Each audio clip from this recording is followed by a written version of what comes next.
Assalamualaikum warahmatullahi wabarakatuh teman-teman. Balik lagi dengan aku Desti Malika. Teman-teman, pada podcast kali ini kembali lagi dengan aku. Yap, kita akan ngebahas tentang ada yang tahu? Betul sekali, kita akan ngebahas public speaking. Teman-teman bosan gak sih dari awal pertemuan dari episode 1 sampai sekarang episode 10 teman-teman kita ngebahas public speaking.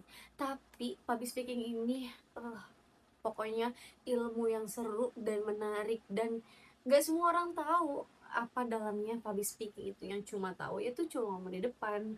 Nah, se nah, nah kita akan jauh lebih seru lagi di episode kali ini ngebahas tentang persiapan mental, pengetahuan, bahasa verbal, non verbal, dan lain sebagainya. Pokoknya seru banget teman-teman. Kita lanjut ke pembahasan. Teman-teman, pernah gak sih kalian tuh ngerasa gugup padahal kalian itu udah nyiapin materi yang oke, udah on point, udah rapi pakaiannya, tapi ketika kita berada di depan dan berada di audiens, di depan audiens, semua ketika menghilang. Teman-teman pernah nggak ngerasa itu? Ya pernah, pasti semua pernah. Itu adalah hal yang normal. Bukan berarti kita lemah teman-teman, dan itu memang normal. Bahkan dari public speaker yang profesional pun pernah merasakan hal tersebut teman-teman.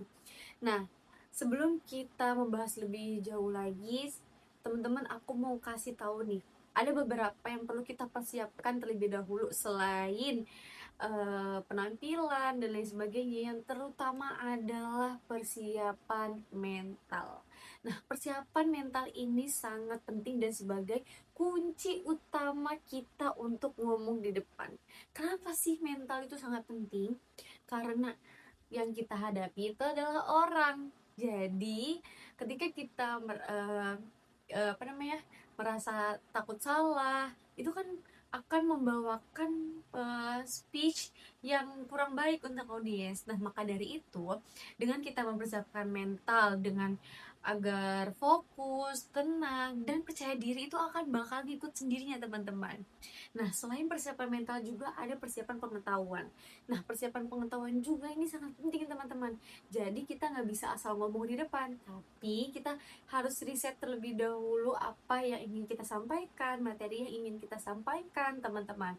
Nah, dan lebih enaknya lagi nih, kalau misalkan teman-teman ingin menjadi public speaker, itu yang apa ya, materinya itu yang udah teman-teman expert. Misal kayak di bidang psikologis, teman-teman tahu bagaimana menangani klien, terus mindfulness dan lain sebagainya. Itu jauh lebih enak dan lebih seru ya ketika materi yang disampaikan itu expert di bidang kita teman-teman.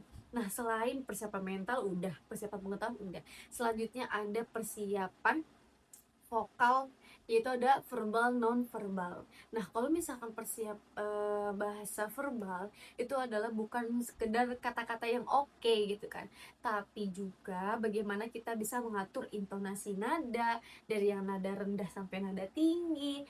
Itu dari bahasa verbal. Kalau misalkan non verbal itu adalah sebagai bentuknya tuh seperti gestur, gaya tubuh kita, bagaimana kita menyampaikan dengan gaya. Misalnya sekarang aku lagi ngomong dengan menggunakan gestur tubuh tangan teman-teman. Dan jangan lupa senyum, karena kalau misalkan kita ngomong di depan tapi cuma flat mukanya assalamualaikum warahmatullahi wabarakatuh, nah itu bakal jadi first impression yang jelek banget teman-teman. Maka dari itu kita usahakan harus senyum.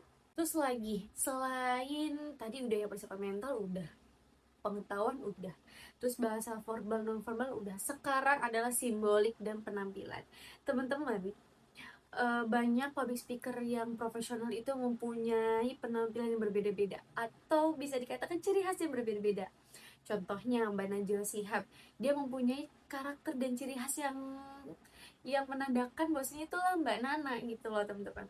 Nah, maka dari itulah kita harus punya nih satu penampilan yang atau simbolik atau ciri khas kita seperti itu teman-teman. Karena dengan penampilan kita yang rapi, wangi, terus percaya diri, itu akan menjadi first impression yang bagus.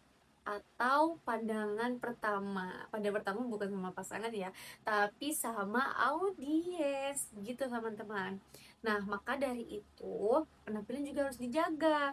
Kalau misalkan kita datang nih dengan keadaan lusuh, kerudung berantakan, rambut berantakan, baju compak-camping, maka akan yang dihasilkan itu adalah first impression yang buruk teman-teman. Nah, intinya adalah keberhasilan kita di depan umum itu ditentukan dari mana kita mempersiapkannya, dari mana kita sejauh mana kita latihan gitu teman-teman. Jika memang tidak diimbangi dengan latihan, maka hasilnya akan nihil gitu loh, akan bisa dikatakan kurang bagus teman-teman. Nah, itu aja bisa aku sampaikan di episode kali ini, di podcast kali ini. Semoga kalian gak bosan ya dengan kehadiran aku. Nah, selanjutnya nanti di episode 11 aku akan ngebahas jauh lebih seru lagi tentang public speaking. Aku akhiri, wassalamualaikum warahmatullahi wabarakatuh teman-teman.